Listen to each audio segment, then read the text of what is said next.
This is the Quantum Leap Podcast, and I am Peter. And I'm Mikey, the owl to his Sam, watching for the first time. Yeah, and we are here today. This episode, we rewatch Double Identity, and this was episode 6 of season 1. Previously, we had mentioned that we're going to go off of kind of the initial listing of I guess the numerical episodes by numerics. Words are hard here. But you guys know that the episodes were kind of renumbered after the initial run. So, a Double Identity is the episode that we're going to be talking about today. The leap dates, there's two of them, November 8th and 9th of 1965. In this episode, Sam leaps to Frankie and Don Gino.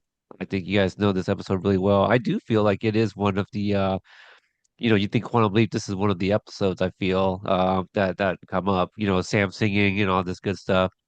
So, um, this episode was directed, I have it up here somewhere. Um, Aaron Lipstadt. He's directed two more episodes coming up, and I did take a look at them, and they are two episodes I remember very well and also enjoy.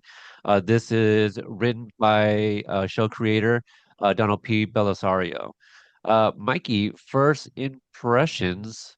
Oh, I'm sorry. Wait.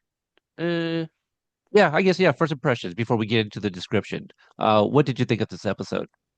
Um, I totally loved it. After the last episode, sorry, um, I thought it was a nice breath of fresh air. Uh, yeah, and I was surprised by the double leap, and there's a lot of great comedy in this episode, honestly, that I was laughing at. So, yeah, um, overall, very positive episode. Very, Yeah, maybe one of my favorites so far, honestly. I have to think about it, but yeah. surprisingly, it's funny because I do believe our test episode is over. I don't want to say overperforming, but outperforming the previous one, The Right Hand of God. And so I think people like the test episode, and we I'm actually so haven't sorry. heard. Well, to each their own. But not gonna lie, color me surprised that nobody has like reached out to mention anything about our criticisms of the episode. I think maybe they understand it, and it's just an episode they remember fondly. It's like, for those that don't know, I host a movie podcast as well. I'm gonna drop you know, a well, what is it called? Plug. I'm gonna shamelessly plug one of my episodes a little bit later here, but I have reviewed old 80s movies that do not hold up, and I'm watching them with rose-tinted glasses. Like I still genuinely love it. My then co-host, he would approach it with your 2020 or whatever year it was that we reviewed these episodes, and he would pick out all the criticisms. So that was kind of us doing that test episode. There's people that still genuinely love that episode for their reasons. We're coming back, and it was your first time rewatching it after several years, and to me, it just didn't hold up. But I think people still enjoyed it nonetheless. We at least heard a few comments that people still like the episode. So appreciate you guys, still supporting us. Um, for me, this episode, it was a lot of fun.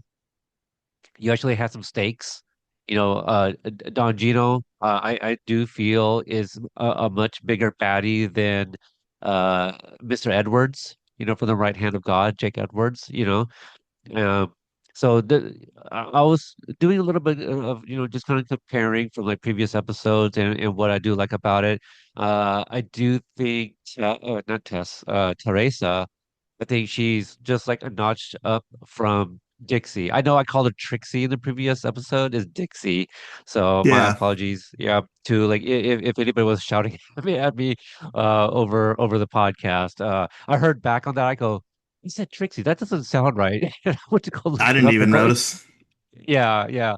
It rhymes, but so yeah, but yeah, they're kind of right there with each other for me. Teresa is more fleshed out, but I kind of like both of those characters. So, again, just kind of comparing here. Wasn't a fan of the test character nor that previous episode. So, fresh breath air, yes, because there was just much more to like about this one. So before we get into it further, Mikey, why don't you give us a little description of what this is about? November 8th, 1965. Sam leaps into Francisco Frankie La Palma, a handsome mafia hitman involved in a dangerous tryst with the lover of a crime boss, Don Gino Friscotti. Nailed it. Sam, sure. Sam must avoid the wrath of Gino while also following Ziggy's instructions, who has formulated a theory to help retrieve him. Ziggy has a theory for sure. So Yeah. something that you and I discussed off mic, and I'll bring it up now, just because it was in this episode, or actually the first time I watched this episode, it had occurred to me that the end of these leaps happened differently than I remembered. So, and apologies, guys. I'm a little stuffy, under the weather. We are recording like in December here. Mikey's like, all snowed in over there. Yes. But what I remembered, uh, growing up watching Quantum Leap was Al would give Sam a bit of a future recap of the changes of Sam's changes and how it reflects everybody's future to come. That way he kind of leaves like in peace, knowing that he did put right what once went wrong.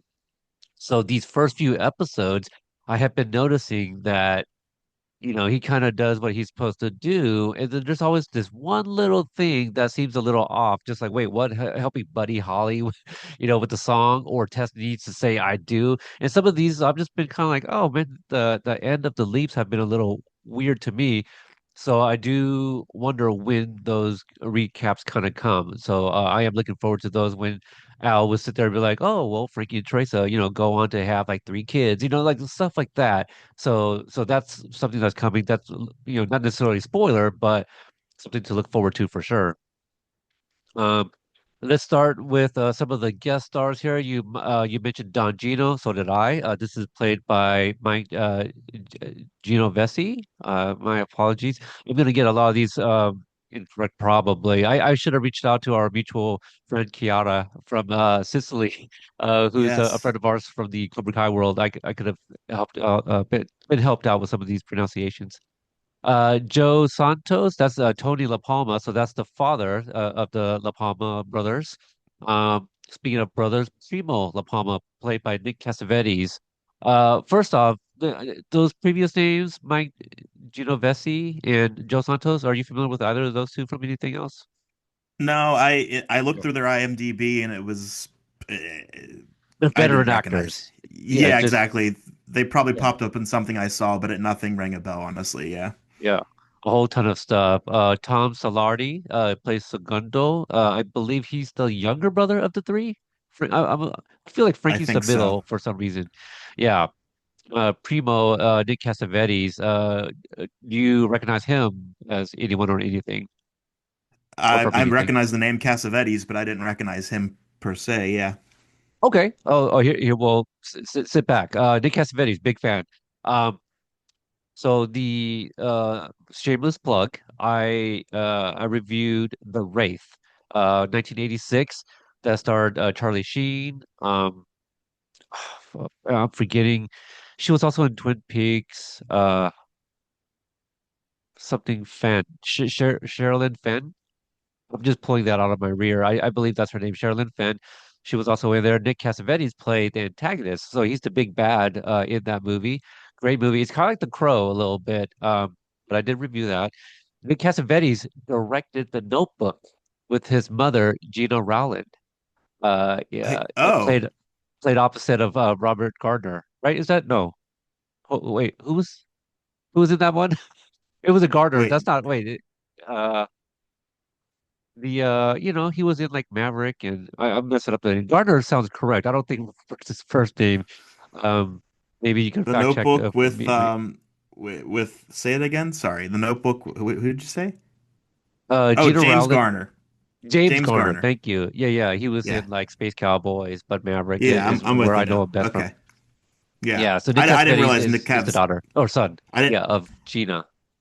Yeah, okay. I didn't realize Nick Cassavetes was a director as well. So yeah, okay. Yeah. You're shocking me So here. so I didn't see okay, that. so he directed The Notebook, but Okay. was also in Face Off as Gina Gershon's brother, bald guy who does drug. Do you remember Face Off? John John Travolta and Travolta, Nick Cage. Yeah, yeah, Nick Cage. I haven't seen it in like 30 years, but yeah, or whatever, 20 Okay, years, whatever so it's been. so So so he's the bald guy when John Travolta as Nick Cage is high off his ass and he's like, I want to take his face off. You know that okay. scene? He's talking Yeah. to Nick Cassavetes in that scene. Yeah, Okay. Okay. so All that's him. right. So I was really excited because I didn't remember this going into it. So when I saw him, I was like, oh wow, that was Nick Cassavetes because I don't know him with hair. And I say that, but he has hair in The Wraith, which was filmed I think like 3 years before this, or at least came out 3 years before this. Um, the other person worth noting is Margolis, who plays Adriano, who is the basically the henchman to Don Gino. Are you familiar with this actor? No, I'm not. No, I didn't even Hector look him up. Salamanca from Breaking Bad. Oh, okay. All right. Yeah. Okay. Yep. So it had some heavy hitters on this. It's kind of like the Godfather movie. Like all you had all those heavy hitters, but before they were big. But there's definitely some veteran actors here and some people that will go on to do many of things. Terry Garber plays Teresa Paci. I'm assuming that's how you say it. So Terry Garber, I'm not familiar with her from anything else other than this, but I thought she was really great here as well. Yeah, I thought so too. I think for some reason I thought I knew her, but I think I'm thinking of Terry Garr. So I think I got those two Right, yeah, confused. very Is similar probably name, absolutely, yeah. yeah. Just But take out the BE and same name. Well, I think the Terry Gar is one R also. I think that's uh, right. I don't know. Who knows? Don't ask me to I mean, spell anything. some people know. All right, Yeah. so what'd you think of the mirror image of Frankie? I thought it was very interesting they did it right away this episode. We didn't wait till the very end, and that's because he's handsome. So, So you're you know, saying they're saving the uglies for the end? they save the uglies for the last minute of the episode. The good-looking people, we get right to it. Um, yeah, and so they set it right up, and what so well so that happened right after post What is? coitus. Yeah. And then Sam's wondering where he is or why he's there or what's happening. So I don't know. Does he just wander downstairs? Is that what happens? Because they're up in an attic, right? Yeah, yeah, right. Because it was there was a party going on, but Yeah. doesn't Al say like, oh, you were the girl you were bingo bango bongoing with? Bingo, bango, bongo. Yeah, that's so what's Yeah. funny is I'm a hockey fan, and there used to be this goaltender for Vancouver called Roberto Luongo, and when he would make a big save, he said, "Oh, what a save! Bingo, bango, bongo, Roberto Luongo." And it just means something completely different when you're talking about hockey. But yeah, Well, so that's interesting. yeah. This bingo bango bongo will come up again in a later episode in relation to Al. Oh, okay. All right, fair enough. Speaking of Al, this is something I never caught ever before. I didn't look thoroughly through Al's place. Shout out to Brian Green. I didn't look at it thoroughly to see if he had mentioned it, but when Al and Sam were up in the attic by themselves, uh, and Al tells him the year, he's like, "Oh, LBJ is president, Vietnam." And then I don't know if you caught this, but Al says, "Don't remind me." Yeah, so I immediately thought, okay, did Al fight in the Vietnam War? Yes, he did. And Okay, so yeah, yeah. I definitely they caught dropped that. this. Yeah, I was just all like, "Oh, well, damn, there it is." So that excited me. I'm getting chills just thinking about it right now. I have literal goosebumps on my arm. Um, Al did fight in the war. I'll leave it at that. But that Okay. episode is one of those. like top five, when we learn more about Al. So soon come. Can't come soon enough.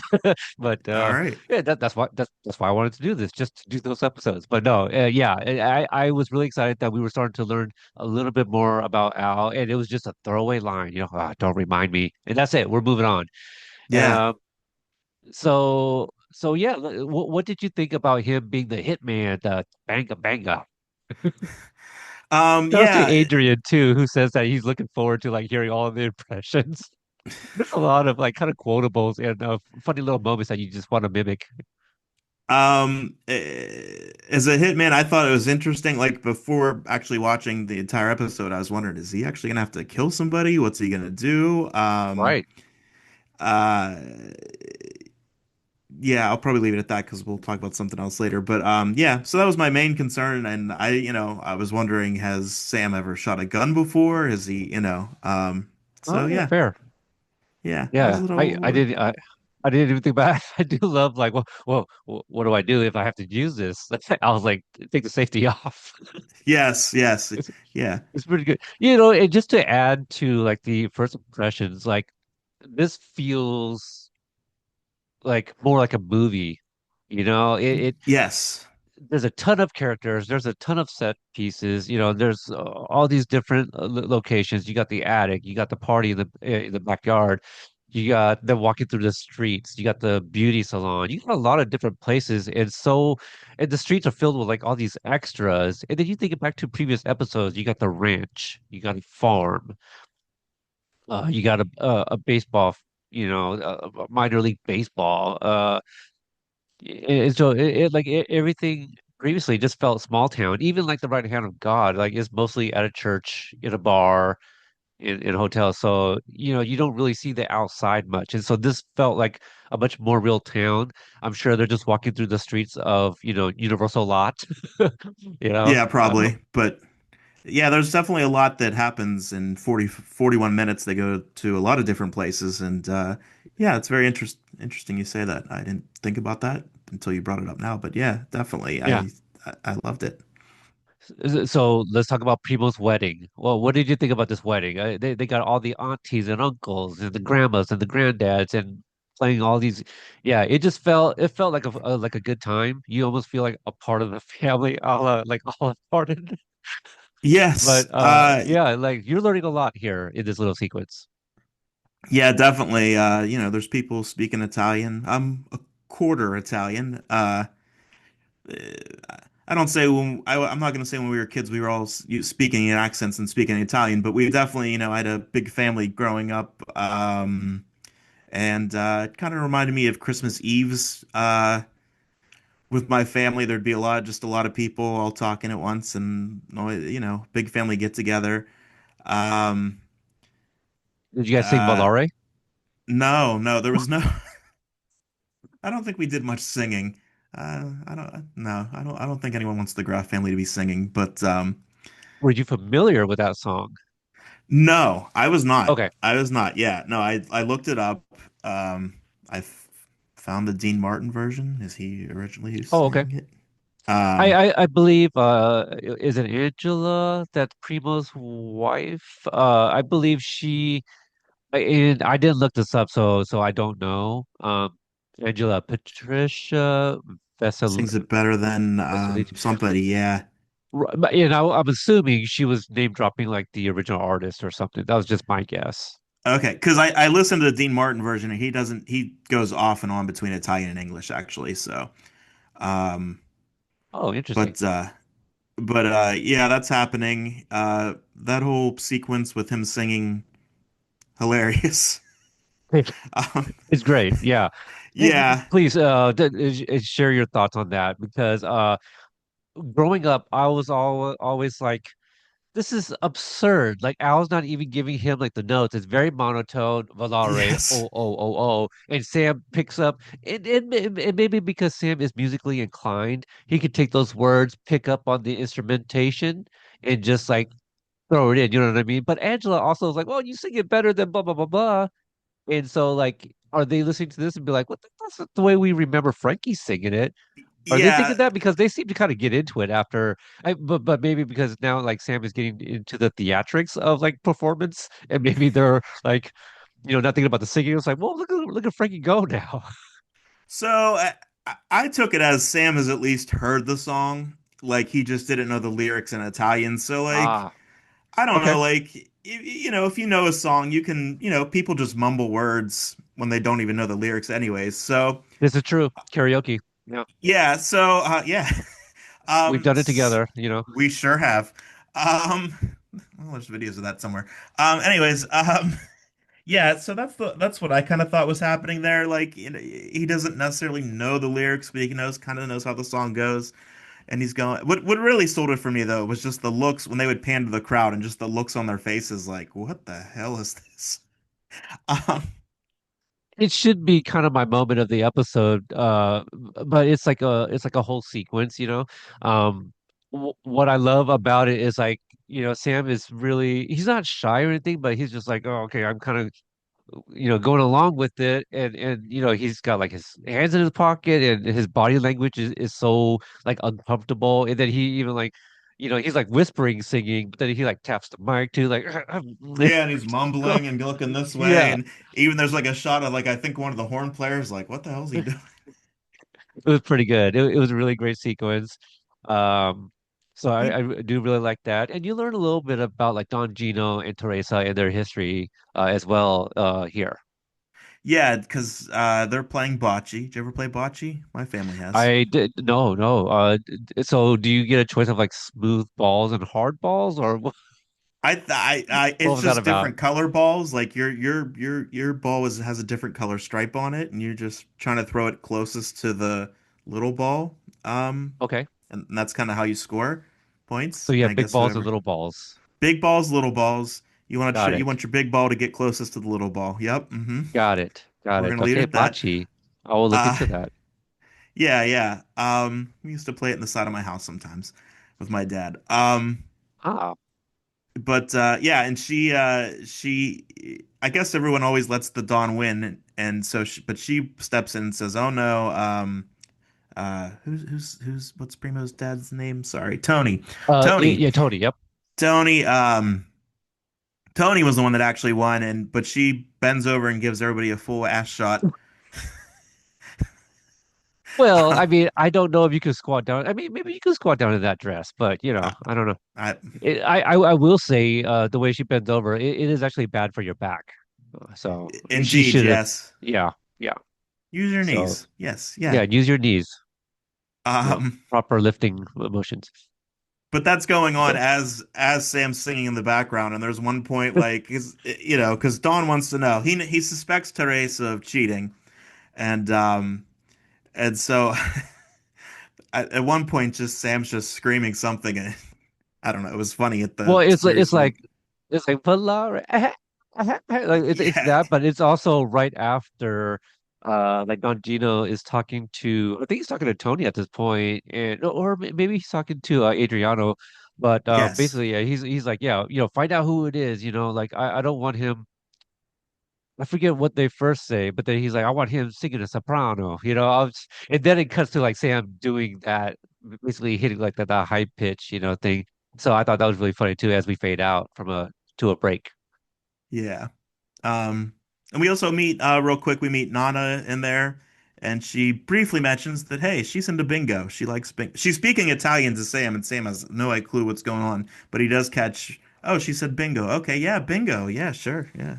So I can appreciate that. Them adding Italian to this as well, and Sam acknowledging like, well, crap, I don't know what she's saying, and he just smiles, So yeah, I love, I do wonder if like, you know, uh, DPB, Donald Belisario, DPB. I wonder if he's like, like you hear, you write what you know. So I wonder if this is like extensions of his real family. Like I'm gonna, oh yeah, throw in my family here. That's why they feel also real. The whole bingo thing is almost very unnecessary, but it's still a nice detail. Like that. It doesn't move the narrative or anything like that. It gives the character Don Gino something at the end, that everybody gets to kind of witness. That's really it. But uh The other thing, when we find out that Don Gino and Teresa were lovers, were I lovers, believe right? they were lovers, yeah, and Teresa broke it off, is what I kind of picked up Because on, of yeah. Frankie, right? Because of Frankie. Or others, like she just wanted to date others or whatever, but we do find out like that's something about Teresa that Don Gino really liked, that she's basically like a like straight shooter, like she tells it how it is, she's not gonna beat around the bush, that kind of thing. So back to what you're saying about the game, that's she was being honest about it. People always letting the Don win, but it was actually Tony that won that round, or whatever. I don't know about you. So Yeah. uh so what did you think about, okay, let's see. Was there anything else in the Well, attic or with Al? I think that's when we learned that Ziggy is trying to retrieve Al. Um, Al or Sam? Sam, sorry. Yep. Yeah. Yeah, I misspoke.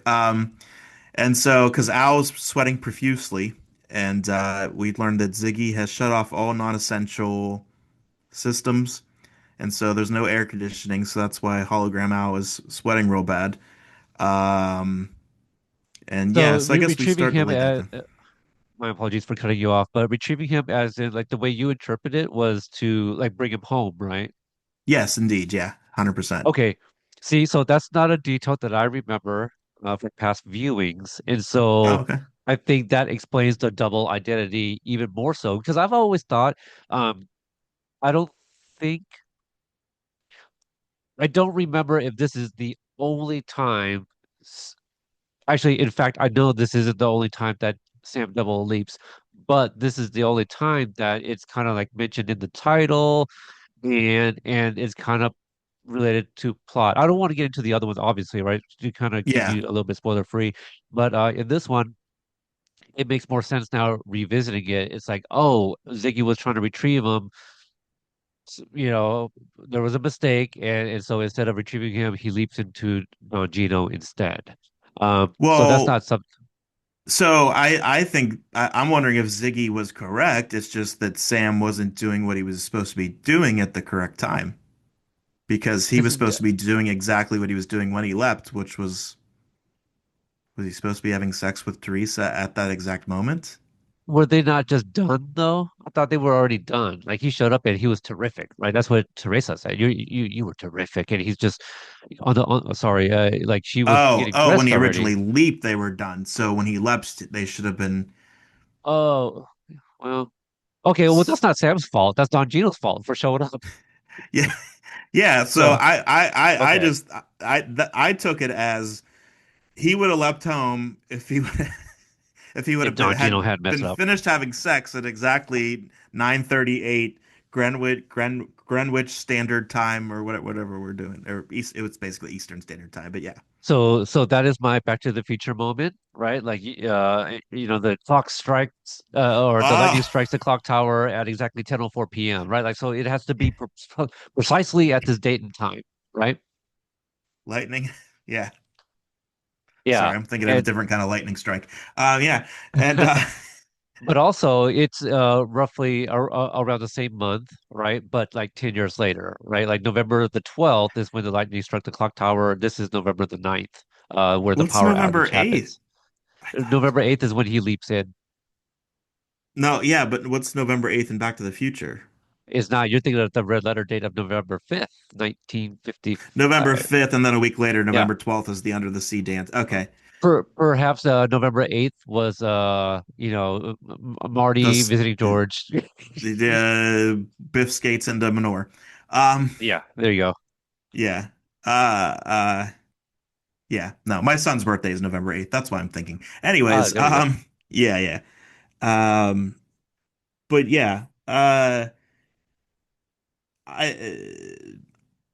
wanted to talk about, so so they're walking through the town. You kind of get more of the relationship between the three brothers, the three, uh, Labella, what's their last name? Primo, Segunda. Oh, La Palmas, the La Palmas. Yeah, I sorry. now that you just mentioned it, maybe Frankie's the oldest, right? If he's the one that told Primo, it'd be a good idea to marry Angela, Yeah, right? I think I'm picking up that he's the oldest. Yeah, that's Okay. yeah. I meant That to makes say that, and then yeah, Yeah. Like personality behavior wise, that kind of makes the most, I mean, it makes more sense. I don't want to say it makes the most sense. It makes a little bit more sense if he's the oldest. right. So, and then Sam, I don't know why he makes this decision, but he goes in to talk to Teresa and and the hair Beauty salon, salon. Yeah. beauty salon. Yeah, yeah, yeah. And I guess I learned there that women didn't cut men's hair at that point in time. Well, I I guess we just never really thought about it, but yeah, you go to I guess presumably a beauty salon with women to do your hair, nails and stuff like that, and then you go to the barber shop to get your shave and trim, yeah. right? Because men's hairstyles was a little bit more different. You know, you just got, kind of a nice clean cut, maybe a comb over or a buzz cut, around that time based off of things I know from like movies and TV, but yeah, a lot more simpler when they were kind of separated. But yeah, I guess I didn't think about that. Yeah, why couldn't a woman men's hair? And maybe they did, but you just didn't see men going to a beauty salon to have it done by a woman. You know, they would just usually go to a barber shop. Is kind of what I picked up on. So speaking of the beauty salon, I did feel like it was almost like a sharp turn for Sam to be like, oh, Teresa, I think I'm gonna go get a haircut. But Yeah. I do feel like that's kind of what he was supposed to do, right? Like how were you gonna convince Teresa to go meet you back up in the attic, right? Like if you had to recreate that previous night, you know what I mean? Like you have to go talk to Teresa. Wasn't that what this was all about? Well, I don't think he knew he was supposed to do that quite yet because I think it was after that scene that Al tells him that to do all these things.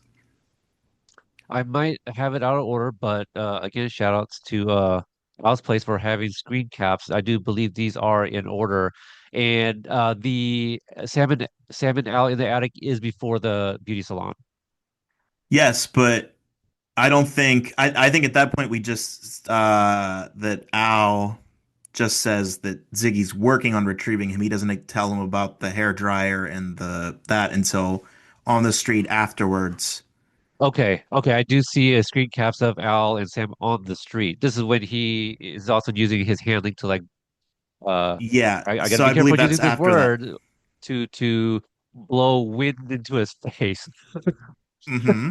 Because I was about to say to blow his face. Don't know.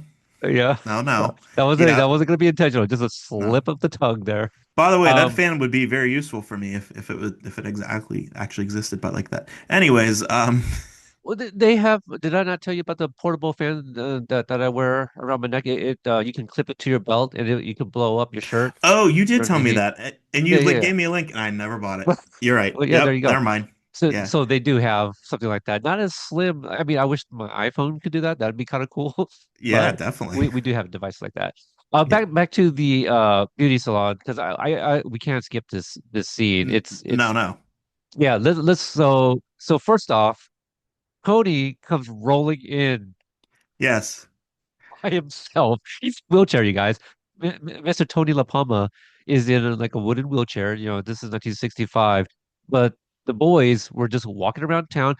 Were they with him but have separated? Like they went to different stores and was just he comes from Yeah, nowhere in he his does wheelchair come by from nowhere. I himself. was wondering that too. Everyone congregates on this in all of Brooklyn. Let's go. Hey, let's go They to are in this hair Brooklyn. salon. Yeah. By the way, his wooden wheelchair looked exactly like my old dining room table chairs, which I found hilarious. Which were my parents from the 70s, but I was just like, oh, those are my old dining room chairs. Um, but yeah, and then so he rolls in his wheelchair, and then the Dawn pulls up in a limo, I believe, or yeah, maybe something Something. like that. Cadillac, well, something. And was wondering why is Frankie in there getting a haircut from Teresa? And Yeah. I what did you How did you read kind of like her body language and the vibe of the beauty salon when Frankie walks in? Do you think it was more of like, what is a man walking in here? Or is like, it's Frankie, the hitman, banga banga, like, oh, oh yeah, yeah, what was your read on that? I Their so I didn't reactions. think of that it's Frankie the hitman, but now that you mention it, yeah, because she's in the middle of cutting some lady's hair and just basically makes her get up and leave, um, which was funny. But y yeah, I do like how Sam tries to like diffuse the tension a little bit. You know, it's a good look, you know, beehive or yeah, whatever he says. Or yeah, round. It's like, yeah, it's kind of yeah, round like a beehive. So I wonder. I feel like those styles have been around for a little bit, but Sam knew that he, you know, kind of was out of his element here in this moment. But I do wonder that there was a bit of like fear from the women, like, you know, knowing that maybe Teresa was previously linked to Don Gino. Here's Frankie, this handsome man, just walking in here to get his hair cut by Teresa. Like I think they are, you know, I think there's some worrisome there, you know, that like, what if Don Gino showed up and saw this? This won't be good for anybody. Um, so, so Tony shows up and sees that, so Don Gino shows up as well with Tony and his boys, you know, right outside the beauty salon. And Tony tells him that, like, oh, I sent him in there, you know, because, you know, to find out information. Like everybody talks to their stylist and barbers and stuff like that. So I'm sending Frankie in to, you know, try to get some info or whatever. And so Sam goes in there.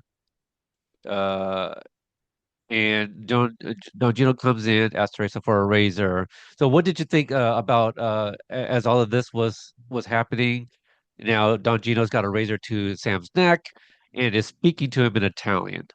yeah. So, first of all, I felt the tension that episode. I was scared, and then I was thinking, like, I was just wondering if Sam dies while he's leapt into somebody, does Sam die too? That thought crossed my mind. Just wondering that bit. Um, Real quick before that though, I it cracked me up because Don Gino's outside and Tony tells him, that he sent him in there and Don Gino's like, okay, well I'm gonna go in and ask him about it. And I better not see you talking with your hands. And it just was funny to me because I've never met an Italian person that doesn't talk with their hands. Anyways, I'm part Italian. It's okay. I can make that joke. Um, Yeah. um, Hey, just so because you brought it up, I'll mention it. That was my moment of the episode because it just it got me because he says that and he walks in and immediately all three of them start going like, "Hey, no, yeah, yo, Dad, yeah, his yeah, idea, yeah." yes, With it, like yeah. Adriano's like right there too. The idea, Yeah, yeah, they're doing yeah. that, yeah. Which was it was funny, and then all of a sudden, yeah, I felt the tension. He's sitting there with a razor. Um, Al pops up in the last second, teaches him the Italian. Um, there's long pauses in between his responses, which is very funny. Um, But not only that, you know, like Sam keeps looking at Al, so Don Gino is looking over there, looking at Sam. yes. Yeah, and he's All looking the over double, there, and Don triple, Gino's quadruple like, "What are you takes. looking at?" Yeah, he's sometimes getting the words confused, and then at one point he repeats after Don Gino, and I was like, "No, not after him, after me, you fool." Um, But also, before Al shows up, you know, it's like, what would Frankie say? No, no. It's like, well, okay, yes, maybe he'll say and then he something just in says, Italian. yeah, before Al shows up, he just says "Volare." Valar. No, Sam, don't say that. You just told him to fly away. Yeah, he's like, "What did you say to me?" Yeah, Oh, that's so, yeah. So good. yeah, Yeah, Sam just kept on digging like a bigger hole for himself. It was quite hilarious. Al shows up, and again, like Al's done this before, where it's like repeat after me, and he just keeps going on like in the test episode, right, when they were playing poker. Yeah, he cheated. He blah blah blah blah blah blah. And Sam just stops. And is like, oh, what? Too much? Okay, all right. yeah. You know, like Oh that yeah, kind of yeah. thing. You're So right. Yeah. yeah, yep, same thing. Yeah, and then that whole monologue, and then, but what's funny about that whole thing is both Sam and Don Gino are both turned that way while Al was going on this big 90-second thing, and I'm just like, Well, so it's yeah, just funny. so Sam's looking at Al. What's Don Gino looking at? You know, like Yeah, they're both exactly. looking in That's the what same I'm direction. wondering. Yeah, I'm like, why it's didn't he so just good. go, what? Yeah, I was maybe It he should act a little more confused, but yeah, yeah. So, um, yeah, but yeah. eventually, yeah, he says the right thing, so it works out. at that He moment, but does. Yeah, he gives Frankie a kiss on the cheek. The La Palmas outside are, happy that it all celebrating. worked out. Yeah, they are celebrating. And for me, like Don Gino's reaction, it was very much like, oh God, okay, so it's not you, like I'm trying to figure out who Teresa's like, seeing behind my back or whatever the situation is. And maybe he suspected it might be Frankie, and the fact that like Frankie was able to, or Frankie to Doncino at least, and was able to kind of regurgitate what Tony said outside. I think he was relieved, like, oh, good, I don't have to kill you, because Yes. I guess it's not you, like you guys are kind of doing this other thing. Uh, let's see here. Did you have anything about more of Alan and Sam on the street before we get to Sam's phone call with Teresa? Yeah, so that's when Al tells Sam that he has to plug in a hair dryer, a 1,000-watt hair dryer at 111 Erie Drive in Buffalo, New York. And then 13 minutes later, Sam has to be in the attic with Teresa.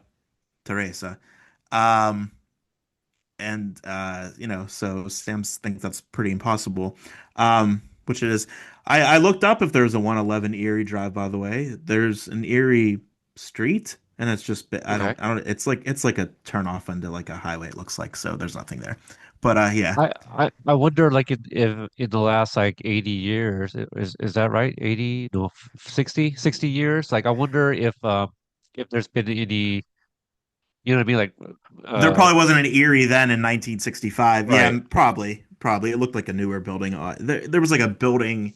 I think the building's address is 125 Erie, but if you look at Google Maps, like 111 Erie, it's kind of like a little further down the street kind of thing. And it Yeah. was, yeah, so it looked like a newer building at 125 Yeah, Erie. But yeah, yeah, so maybe they existed before they tore that down and now it's 125. Happens all the time. Yeah. yeah, that's true too. Yeah, definitely. Yeah, so what a zany plan Ziggy has going on here. Yeah, I'd say. I don't know. So I guess that's the plan. Yeah, that's what they're Sam, doing. I guess you got to sleep with Teresa to leave. Yeah, yeah, The phone call I thought was hilarious. It gives something to Terry Garber to do, to be over the phone, and she's kind of like reliving like the some previous moments that she's had with Frankie. And I love the one point where Sam's like, "Yeah, will you meet me in like Don Gino's attic?" She's like, "Don Gino," or the way she reacts, yes. is loud, and the whole beauty salon like looks over and They'll like turn their you, head. Yeah, yeah, the little comical like her popping out from behind the wall to be like, "Ah, no, we're good. We're all good here." yeah, Um, I thought that was great because I think like a lesser writer would maybe have acknowledged the absurdity of like having to meet up again. Let's say again for the second time in Don Gino's attic. Mind you, the first one was like pre-party. There's nothing going on at Don Gino's house now, so you guys have no business being there. Is the other thing. So yeah. I do appreciate like her reaction and everybody else's reaction to her screaming. So Took some convincing, but that was where she did it the best. The best. yeah, she was awesome. Yeah, So there's that.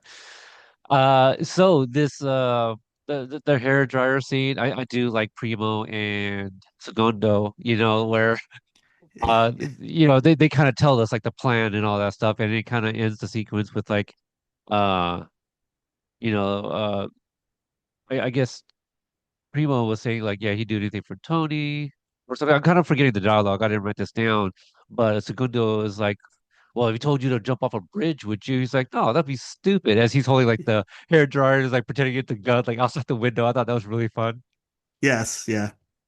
Um, yeah, I thought it was interesting of all places to make 111 Erie Street. They make it a fraternity house, and Yeah, uh, and he's just like looking for somewhere to plug in a hair dryer, which is just, um, just going through the motions. Like I do feel yeah, this is mafia, right? Like look, I'm not here to start any trouble, but since if you want to be a big man about it, I'll pull out my gun.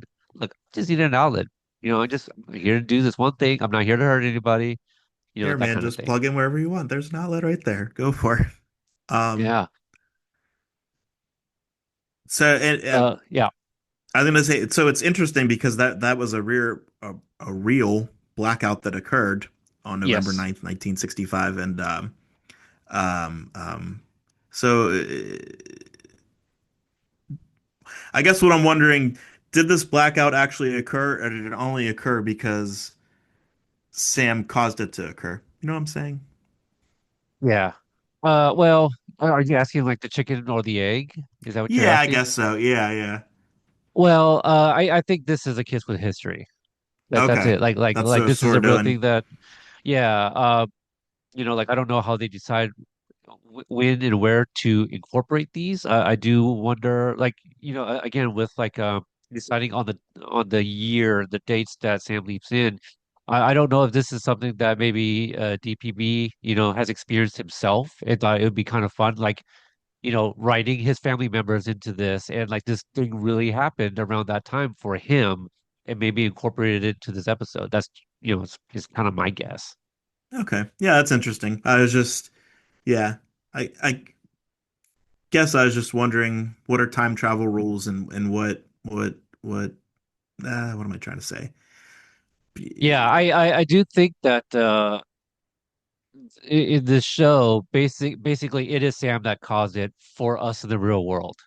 Okay, yeah, yeah, yeah. Does that answer your question? Yeah, I Or think so. Yeah, right. yeah. So I do. So I think what we are, quote unquote, learning is that that never happened. Like the blackout on the East Coast never happened, Okay, but that's what my because of question. Sam, Yeah. yes, yes. So timeline So A, there was never a blackout. Yeah, okay. correct. Yeah. So our real world is timeline B. There you go. Yep. Okay, cool. We're Good we're, deal. we're the alternate 1985. Yeah. Oh no, We Biff. are. Yeah, we are very Fa- alternate 1985. We Yes. sure are, yes. And We'll leave it at we're that. never going back.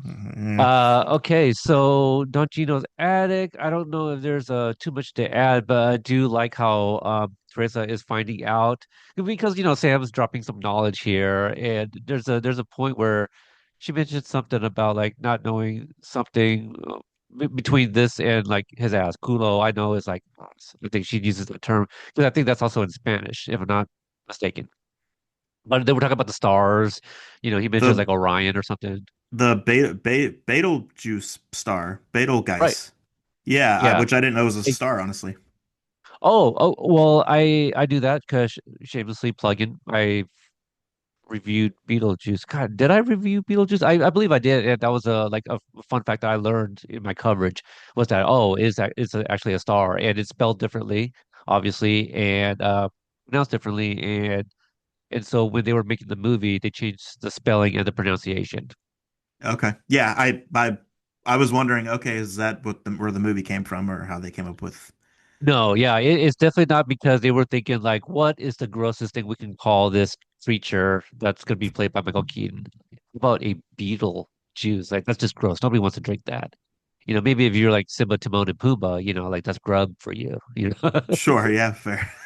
That's Fair. what you're washing grub down with, rather, is beetle juice. Um, but yeah, so I thought it was kind of fun, this little interaction between the two, and then we got Don Gino showing up, and power goes out, and now Sam leaps into Don Gino. What I do like about these double leaps is that like Sam, he's more himself as Frankie, but having been there, knowing Don Gino, there's a little bit of him tending to be Don Gino now as Don Gino. Does that make sense? What I'm trying to say? Like he has something Yeah, to go off of, right? Like when you leap into right. Frankie, you don't know how Frankie acts. So you're just Sam. But because he spent a little time with Don Gino, very closely, might I add, he knows how to kind of act as Don Gino. Yes. So I think did Teresa think that he was struck by lightning or something? Because I think she brought that up, and then what else is interesting, because I always wonder about what's happening with people when they leap back into their bodies. Frankie doesn't remember. Frankie still thinks this is the wedding. Right. Um, It almost sounds like it kind of contradicted what Al said, right? Because I kind of forget what it was. I didn't write it down, but Al had mentioned, oh, based off of like the reaction, like Frankie in the waiting room or something like that, or I forgot what he. Oh, right. Yeah, because where they go in, they're in whatever year it is. They're right. Yeah, so and yeah, so yeah. So They haven't quite fleshed that out yet. Is what I'm kind of picking up. Please, listeners, like correct me if I'm wrong. Because like they have the imaging chamber, they have the waiting room, the stuff. I don't think they've really figured out. I mean, look at the way like Al is leaving and appearing, right? Like they're still figuring that out. I don't think they figured out exactly what's going on with the Leap Bees. I think their focus is on like Sam, right? And so we will get sequences where, we're in the future with Elite B, and I think that's when we kind of get more of like the solid rules or okay. quote unquote.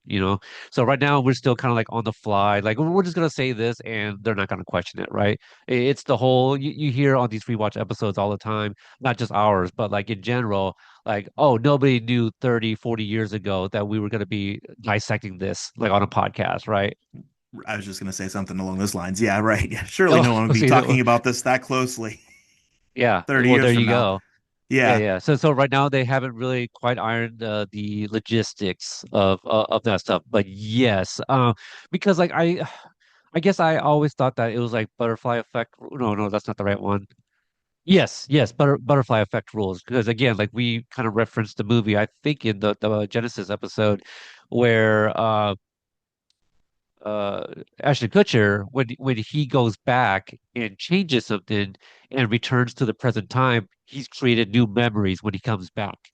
So I Right, always right. thought that Frankie leaps in, all of the stuff that Sam did is going to be a memory that Frankie already has. That's kind of how I remember it. But then watching this episode, I'm like, wait, so they just lose time. That's what I assumed. But and then I guess what I'm just wondering is what exactly did Teresa see? Was there like light when somebody leaped or something? But I guess not Oh no, because I don't know. I think it's all instantaneous for everybody else. We see it as the effect as the viewers, but I okay. do think Teresa just thinks that the coitus was electrifying. Okay. Oh, fair enough. Fair. Did you did you see what I did there? Or I gotcha. Yeah, yeah. Good got it, deal. got it. Sorry. Um, Okay, yeah. So Sam as Don Gino. What did you think of that? um, I was kind of surprised. I was very surprised. I loved it. Yeah, I was wondering the whole episode why it was called Double Identity, and then I figured out why. Um, yeah, I like that. I like you said because he knew the situation. He instantaneously is like, okay, I need to get these two together, and I need to get the heck out of here and leap somewhere else. So, um, I like that he didn't waste any time and said, okay, you two want to be together, cool. We got to make this happen. I have to make a big announcement somewhere and make this public, so there's no taking it back. So I like Right, that yeah, too. Yeah. 100%. Yeah. So yeah, I thought that was cool. And then like the bingo thing at an end, it just wraps up a little loose end, like they already threw in that nugget early on in the first act, basically, that Nana loves bingo. And so yeah, And I Frankie was guess supposed to take her. yeah, and what another funny sequence here that I don't think ever really gets mentioned is that the priest there, the father. I don't know. Priest, is that still okay to say? I I think don't it's know if father. They're I- most if likely Catholic, so it's father such and if such. Yeah. if if he has a name, you say father, right? And father Yes. name. But if you're just referring to him, I could just say priest, like, oh, that priest. Or I don't know do I because I say, whenever I see a priest at a Catholic church and I don't know his name, I just say hi, Father. oh, okay. So okay. Well, Yeah.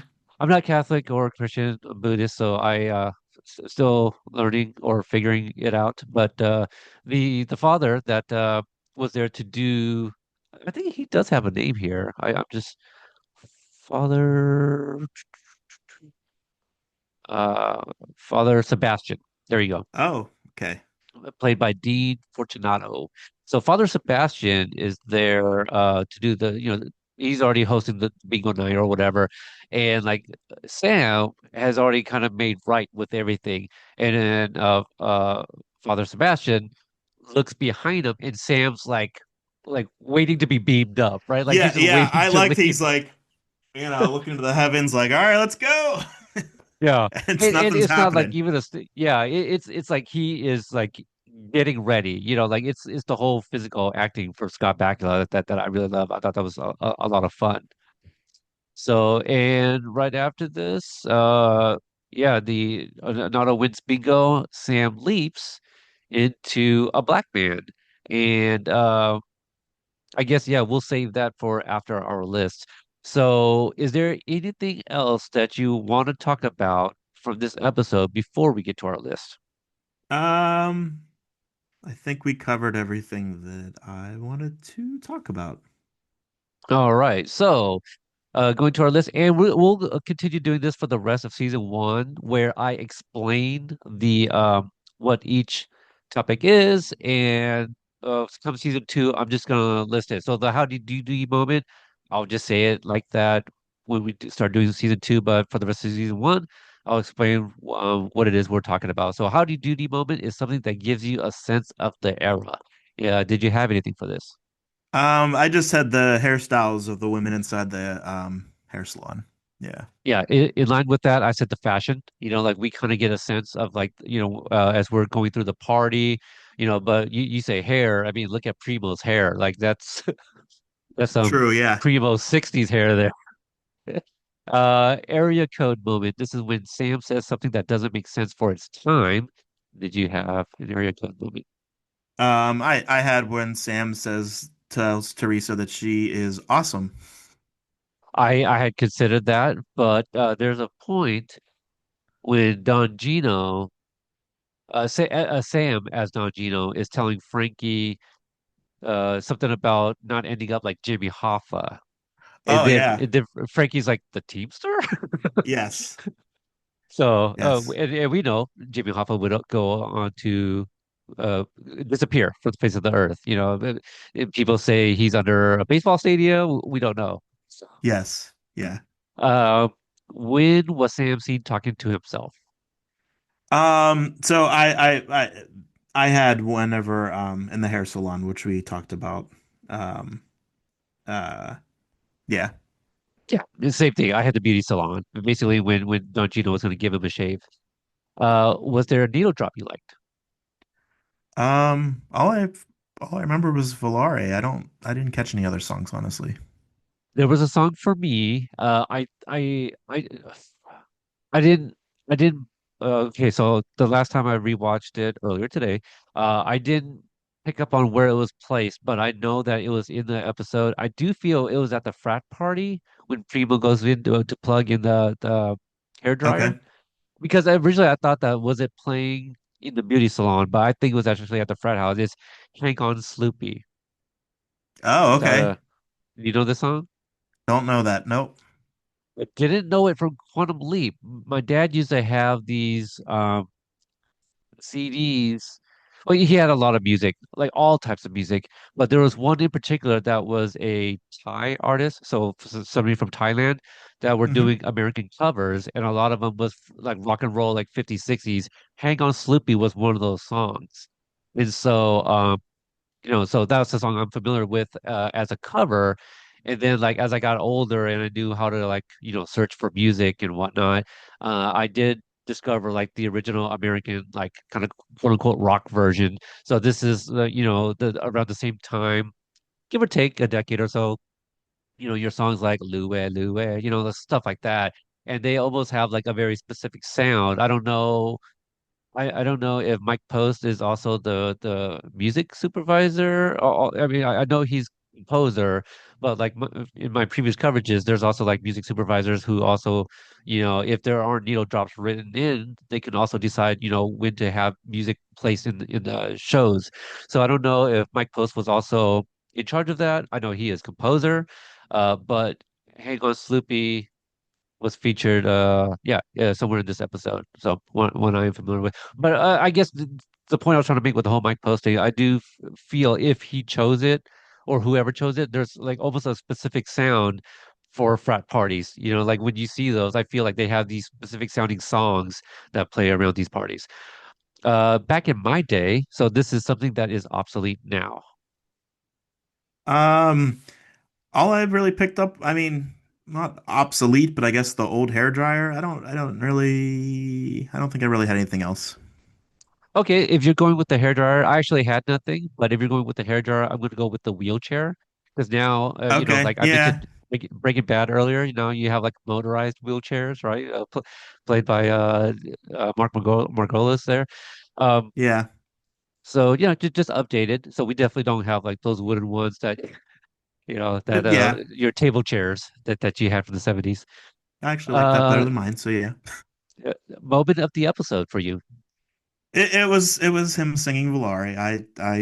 It was hilarious to me. Yeah, My guess was that you were going to go with that, so I mentioned it earlier. It's the La Palmas talking with their hands immediately as Don Gino was going into the beauty salon, because it wasn't even quick. Like they went on for a while. Like it was a yeah, good few seconds before they cut it. definitely. There are a lot of great comedy in this episode overall. I loved it. Very good. So Yeah. speaking of, well, I mean, you mentioned comedy. Who was your MVP for this episode? Um, it has to be Teresa. It has to be Terry Garber. Garber, yep. Yeah. I think she did a great job. Yeah, she was funny at points and strong, and yeah, I thought she did a great job. I thought she was great, and so I'm glad you worded it that way. I'm gonna go differently than at least the approach. I'm doing it differently here. I'm going with Don Gino, but specifically Mike Genovese as Don Gino. It's the beauty salon scene is what does it for me. He was fun to look at. If you just go back and focus on Don Gino, like minus the dialogue, just watch what he's doing. The way Sam looks to his left, and then Don Gino looks to his mouth is open, basically saying like, "WTF are you looking at?" Yeah, Like where are you getting your information? And the way he looks, he looks down at Sam, he looks over to the left. What are we looking? You can almost hear his thoughts, and and also the whole like I want him singing soprano. The way he says that with conviction.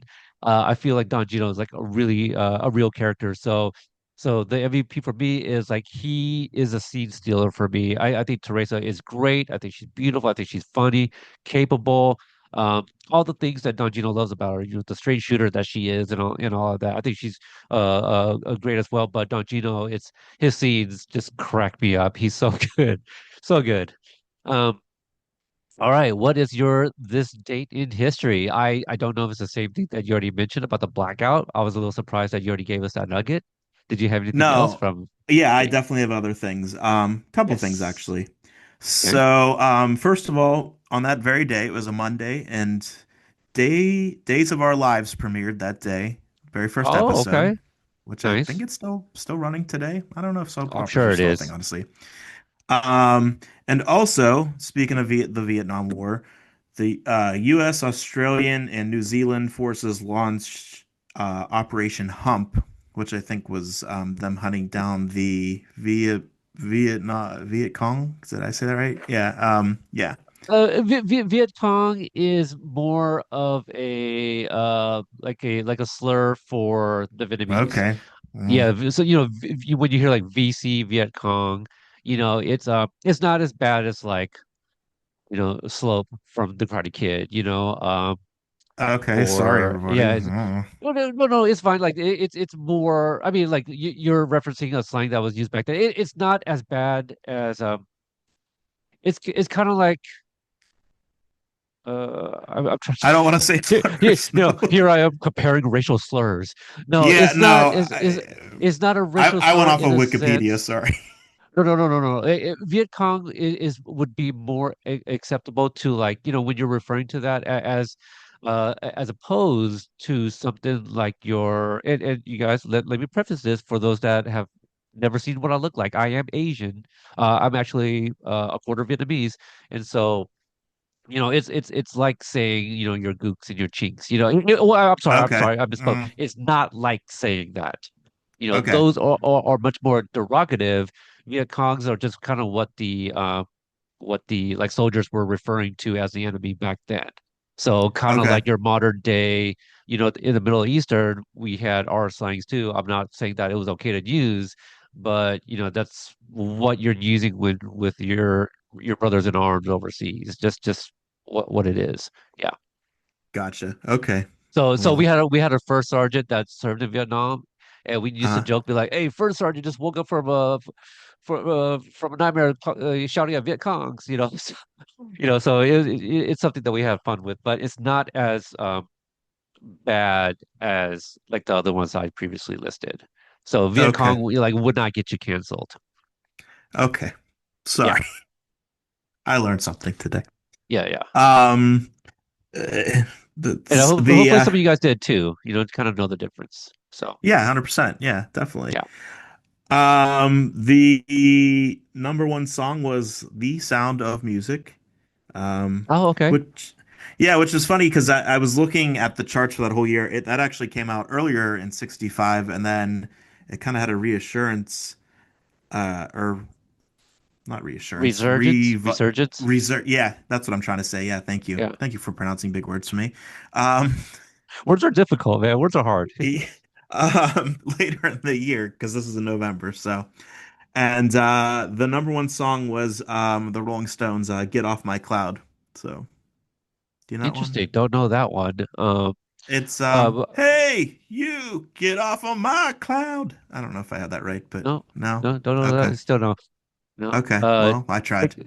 Yeah, yeah. Don't know that one. I did see on Al's Place that Dr. Zhivago that was on the marquee because I guess the La Yes. Palma brothers, yeah, they walked by a movie theater and Dr. Zhivago was on the marquee, but that movie wouldn't air or premiere until the following month. Yeah, no, but I think yeah, it was sometime in December. Yeah, I did see that. Yeah, Yeah. Yeah. That was a goof, I guess, yeah. yeah. So anything else? Uh no, that's all yeah, that's all I got for today in All history. right. Yeah. But the blackout really happened. So yeah, because I wasn't sure how we were gonna approach that. I actually thought that was what you were gonna go with that this date in history, that you were gonna look it up and be like, oh wow, this really happened. But we talked about it. So I was like, oh, maybe he has Yeah. something else. Yeah, that's why I All left that right. out. So the next episode, I did mention kind of the leap, but if you would like to kind of describe what you remember seeing as Sam leaped into a black man. Yeah, I mean, I don't have yeah, I don't really have a prediction because it kind of pretty much gives it away. We're doing the mirror reveals and the teaser for the next episode. I get the guy's so good looking. We're just doing Yeah, it before the now episode now we're doing starts. it. Yeah, now we're doing it in the same episode as the leaps. So Yes. yeah, that's a great observation, Mikey. That Sam saw himself immediately. Immediately, right And away. Yes. yeah, because like I've seen these episodes, so I'm just watching it. I'm just like, we're getting that episode, right? To you, you're like, oh shit, well we just saw the leap B like right off the bat. So yes, I do think sometimes Sam will see his reflection as we get the tease. Oh, And okay. I think, yeah, I think it actually worked for a better draw too. You know, um, I don't think it happens every time, but yes, we will sometimes see himself immediately. Did you catch the two Caucasian men in the reflection looking at Sam looking in his own reflection? Um, I saw that there were two, but I didn't really get a good look at what was happening or who they were. So No, okay, now let me ask you this from Asian to Caucasian man. Can I still say white man? Can I be like the two white men? Can I'm not is that offended. I don't care. okay? All right, so there were two white men in the reflection as well. They were yeah, giving him really bad dirty looks. So that should give you an Oh, idea. yeah. Yeah, it is titled The Color of Truth. So Yeah. So I mean, we got the reveal, but I'm assuming we're definitely dealing with something, some racist, yeah, some, some racial gonna tension. yeah, definitely gonna take place in the 60s or so Maybe before that, who knows? yeah, oh yeah, that's true. Yeah. And I will say the tease worked for me. I wanted to watch it right away, but I didn't. But yeah, so Well, I'm excited maybe to we'll both see. watch it tonight and see. Yeah. Yeah. Yeah, Yeah, hopefully. I am excited as well. Again, kind of being a son of an immigrant and watching television shows as a youth to learn. I talk about like Full Houses where I learned about a blended family and learning, how to kind of be like an American kid, and then watching like something like a Fresh Prince. Kind of I learned a little bit more about like the urban culture, and my teenage learning how to be like a teenager was like Saved by the Bell, and so like some of those things I was watching, it was just like, oh, this is how Americans are, right? And then like Quantum Leap was like my morals and lessons and stuff like that. So Color of Truth is something I watched. I'm just like s segregated, blacks only this, whites only that. Like so this is where I was kind of learning about the like American history where I'm just like, that's weird that there was a time like that. And in some parts of the country, it looks like they've gone back, in 2025. But We do often act like slavery ended and then all of a sudden we were just all okay and everything was fine. uh, We forget a couple hundred years in between there of oh, well, I mean, there's a parentheses in there. It's like slavery ended in some places. yeah, yes, Yeah. yes, yeah, very So. much so. Yeah. So yeah, I will say I am excited to get into that next episode, and if this next episode makes some of you guys uncomfortable, you might want to take a harder look at yourself in the mirror. I'll say that much. Yeah. Yeah. Mm. But this episode, Double Identity, is one of my favorites. Had a lot of fun. Would definitely rewatch this again. Yeah, I had a fun time rewatching it again, just because prior to recording this episode. Oh. Okay, all right, Mikey. Socials. Where can people find you and get a hold of us? You can find me on X/Twitter and Instagram, both at Mikey_graph. It's the same handle. I made it easier for everybody. And you can talk to me not just about Quantum Leap, but if you happen to like hockey or wrestling or Nintendo, hey, Metroid 4 Prime 4 just came out. Not that I have time to play anything. You can talk to me about that too. Slide in my DMs. Why not? Yep. There you go. I'm on Rip Citizen on Twitter. If most of that stuff right now is like talking basketball and Pluribus. Like I've been on on the Pluribus kick, the new Vince Gilligan I still show gotta since watch that. since we dropped Breaking Bad earlier. This is his new thing, and it is a show that if you watch, it's just like I need to find somebody that has seen this so I can talk about it. It is definitely one of those shows, and best to kind of go in blind too, because there's no way to explain this show, and even when you go in and watch a few episodes, you still don't know how to explain the show, but you're still in it for somehow. But the other QLP places, Quantum Leap Pod on Twitter, also Quantum Leap Podcast on Instagram if you want to give us a follow there. So that's going to do it for this episode, and we will see you guys on the next sleep.